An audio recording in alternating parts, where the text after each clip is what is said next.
প্রতিবেশী দেশকে বলবো, আপনারা নিজের চরকায় তেল দেন, আপনারাও শান্তিতে থাকেন, আমাদেরকেও শান্তিতে থাকতে দেন। সব চেঞ্জ করা যায়, প্রতিবেশী চেঞ্জ করা যায় না। আমাদের ল্যান্ড তাদের ল্যান্ড, পাশাপাশি। আমরা চাই তারাও সুখে থাক, আমরাও সুখে থাকি, ঠিক কিনা? কিন্তু প্রতিবেশী হলে বন্ধুত্বপূর্ণ আচরণ করতে হয়। প্রতিবেশী যদি বন্ধু না হয়ে প্রভু হতে চায়, এরকম দানব প্রতিবেশী কেউ চায় না। ভারত যদি বন্ধুত্ব উপহার দেয়, আমরাও বন্ধুত্ব দিব, কি বলেন?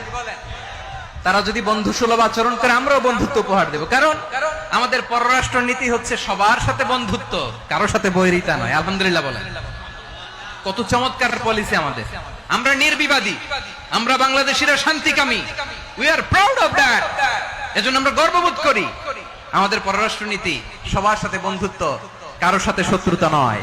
তাই প্রতিবেশী দেশকে বলবো, আমার ভাইয়েরা, আপনারাও আমাদের ভাই, বন্ধুত্ব দিলে বন্ধুত্ব পাবেন। বন্ধুত্ব ইজ ওয়েলকাম, দাদাগিরি নয়। বন্ধুত্ব ওয়েলকাম, দাদাগিরি নয়। Loud and clear.